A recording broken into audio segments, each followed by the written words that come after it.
Yeah, but Doc Neeson was really cool. Oh, I can imagine. And Rick Brewster was really nice, really sweetheart people. And they knew, they were like, oh man, just relax, Yeah. It's cool. Yeah, I wanted to marry Doc Neeson.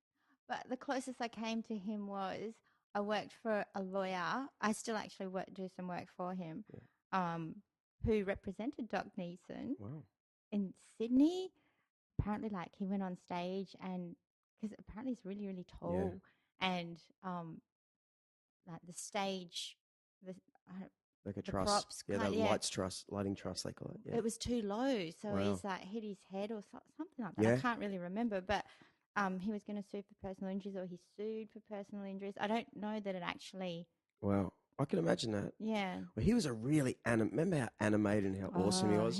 He shook maracas, for God's sake. Name me another band where a guy could wear a towel around his neck and shake maracas and jump like across the stage like that, and it was still amazingly cool. I just like he's so suave. Yeah. Like just every single hair in place, and It's just really cool. Here's a funny story, right? That the first time I ever did a gig with the Angels, I was only 18. I was in a band a class dismissed with a K. Yeah.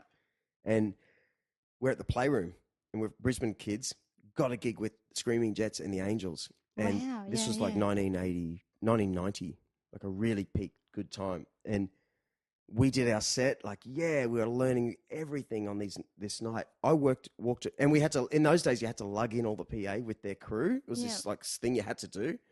And, okay, so I knew all the crew roughly. We were just being these young kids, like we're 19, 18, right? Lugging in. Yes, sir. No, sir. No, sir. We did our set. It was a really good band, really great stuff. The Playroom was like an old school kind of place that had lots of on like Talabudger Crate. Yeah. But it was it had like a layered curtain feel, like the old school place that had real curtains, and they had the curtains shut, and I went around the wrong way, so I was supposed to just go this way to get off stage, but I just turned the other way and went. I found myself just me and Doc Neeson's personal stage guy, and a card table, one of those old fold-out card tables, with, I shit you not, I swear to God, probably 100 different little pill bottles and all sorts of little things. And I made a big mistake. And the dude just looked at me with this face of like, what are you doing, idiot? Yeah. And he was right behind my amp. So this is exactly behind my amp, side of the stage. So I from that moment on, I went, wow, that's kind of why they call him Doc. Maybe. And then well, in the future, they came out with this documentary. No, but wasn't it because he actually had a doctor's degree in science or something? Like he's really was that Peter Garrett? Was that Peter Garrett? No, I don't know. No. I don't know, but I know he had a massive prescription problem. Did he? After he had a crash and he just went nuts. But definitely, this table was just. And I thought it was actually, I gave him the benefit of the doubt because he was just such a great performer. He had oxygen bottles, oxygen tanks, card table full of crap. I thought it was stage trickery. In the old days, like even though the people would never see it, but it was just like, in the old days, they used to like bullshit everyone. Like, you know what I mean? Because there was no YouTube and shit. No one really knew how crazy someone could be. Yeah. And this Doc Neeson guy, he's like renowned for having all this shit on side of stage, and he just gets so into it. And so I didn't actually believe that he was a pill freak or anything. It was more like I got privy to his like private little stash table, but it was filled. I'm not lying to you. It's but you can kind of understand it because remember when he broke his leg, but he was still performing. Yeah. I saw him with his broken leg at Mansfield Tavern. Yeah. Mansfield Tavern. I was talking about that place today. Yeah? How good was the Mansfield Tavern? Amazing. Then they changed it to the Coliseum. Yeah. What? Actually, we did a Screaming Jets gig there. That's what I was talking about today with a I mate. used to go there nearly every Friday night. Every Thursday, Friday night. Well, you remember Matt, do you remember the car park could fit probably 1,000 cars? Do you remember it had a massive car park? I remember the car park being big. Yeah. But I never drove. Because I was too young. Like, how old are you? You're younger than me. I'm 42. How do you know about the car park? My sister's 5 years older. So my cousin who I was talking to today. You take notice of the car park? No, but I've noticed now, like if you go to the Burleytown Tavern here, it's still, they had a stage in there. Now it's pokies. It was the kind of place where you went, like 100 cars would show up with 5 people in it and you go and watch Australian Crawl. Yeah. And the Angels, so everyone sort of drank and drove loosely in those days. Oh, yes, totally. They didn't have the I didn't testing. drive back then. I was too young. But yeah. That's why I don't know what you're talking about, because the last time I went to the Mansfield Tavern, for me, once it turned into the Coliseum, I kind of lost Coliseum? Yeah. How weak is that name? What's wrong with the Mansfield Tavern? The Mansfield? The Manny. I think the last time I was there must have been 98, 97. Anyway, I was getting to something. You know how you said Doc Neeson hit his head? Yeah. Because I saw a bunch of shows. There were 2 times where, like, people would always throw crap, and once was maybe genuine. It was like I saw like $1 coin or something, a 50-cent coin, hit him on the forehead. Yeah. Right? And he dropped to the floor. You know how much of a performer he was? Like he was the perfect performer. I'll put it out there that he was the dramatic. Well, he dropped to the floor. It was like 3 songs to go. And the crowd went nuts. Like, who threw that? And they were like almost rioting. Yeah. And the roadies would drag Doc off. And somehow he'd get the courage to come back and do the encore. You know what I mean? Yeah. Well, I saw him do it again at St. George Leagues in Sydney. So was it all staged? I reckon. He was just so perfect at it. Yeah. He just knew exactly how to entertain a crowd. Oh, he was perfect. The best. Did you ever see the interview with him and Molly Meldrum? And they're in a limousine, like Doc's in the back of a limousine, and he he rocks up and he picks Molly up, and then Molly gets in the back with. Yeah. I think so, but it was a long time ago. It's on YouTube. Yeah. Is it a wee break? You want a wee break? Wee break sounds good. Yeah.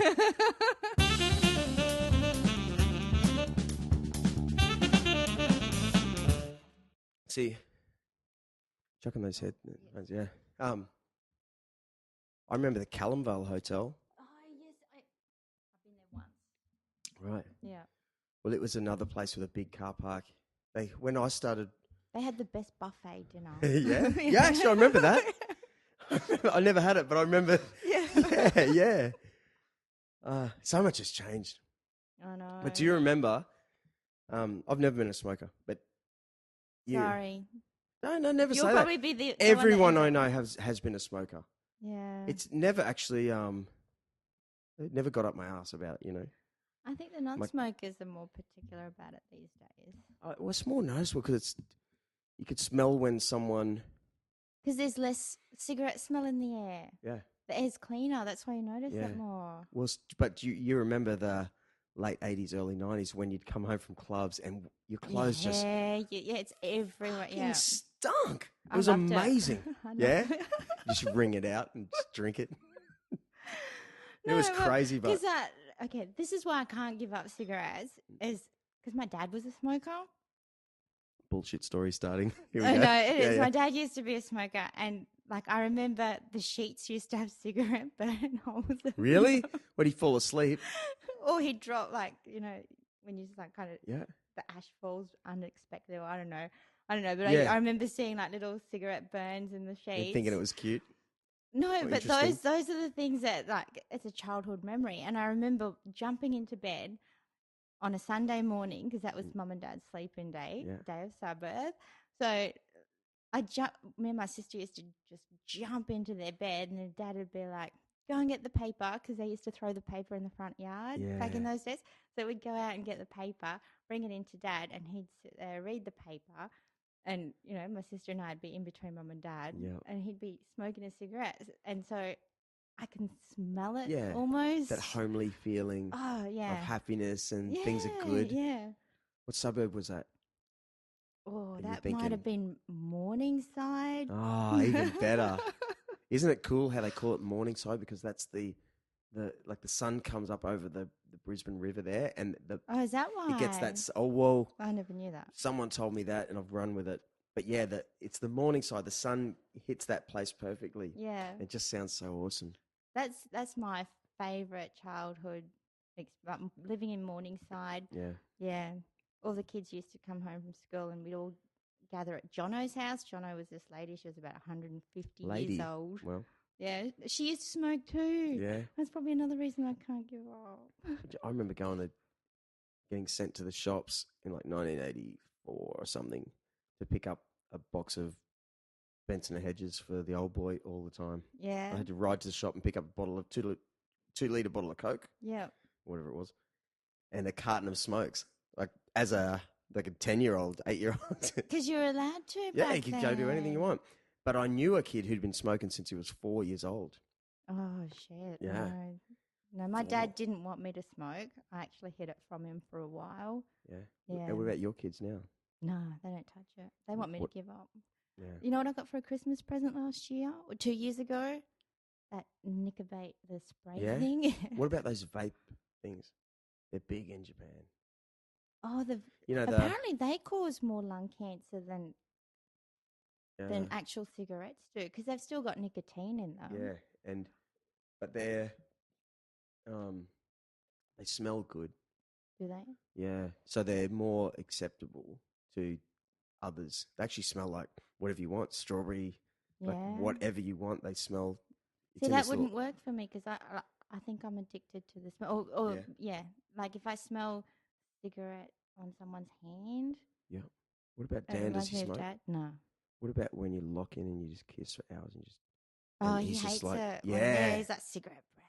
Yeah. So I actually don't smoke as much when I'm with him. Right. So which is good. He's just thinking about you right now, just lighting up indoors. He's busy cooking fish and chips. Good on him, man. Handsome bastard. Isn't he? Mm. Has he got a big one? Oh, Drew! Why are you winking? Oh, that's a yes. That's a yes. How's that beer? Tastes good, eh? Yes. It's Friday afternoon. High five. 5. Yeah. Awkward. I don't mind. What? That's what I've been learning about these things. Normally I'll say the dumbest thing just to fill in the awkward spots, but awkward spots are actually pretty good.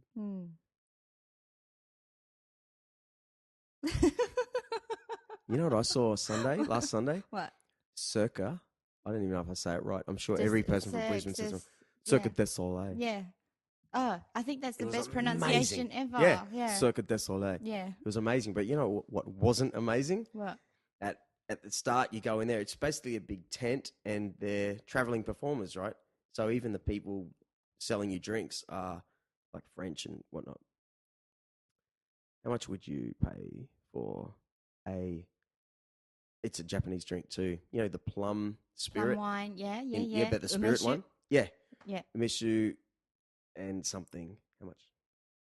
Umeshu and something. Yeah, it was actually not the wine. It was plum. Oh, I can't even remember. I'm pretty sure they said it. But it was more like a spirit drink. It was more like their vodka and something. Yeah, it was the one spirit you could buy. $15. Bullshit! I can buy a bottle of that stuff for $15. I know. $12 for a cup of cider. Oh, it was horrible. But I'm not dwelling on that. But it tasted so good. I do. Do you like umeshu? I'll give you a bottle. Go on. Yeah, I got 2 at home. Good. Yeah. Yeah, and it's good stuff. It's good. Like it's. Yeah. Nice. Yeah. When I think of Japan, I think of drinking. Cheap. Good. Like it's actually. Didn't they have a rating? Like the society. How could they even judge this? But apparently, the people within Japan rate drinking as it's actually a part of your day-to-day life, more so than everyone else. Is that why I drink on a daily basis? I reckon. So I'm not an alcoholic. Well, it's not considered as negative as everyone else. Well, I don't think it is. Because, see, some of the umeshu that you buy, like if you get the really good stuff, it actually says on it that that's why the life expectancy of the Japanese is so long, because they drink that stuff. Possibly. It's just a plum, isn't it? Yeah. Oh, actually, no, I'm thinking of shochu. That's the potato juice. I love shochu. Is that potato? potato. It's all like there's potato short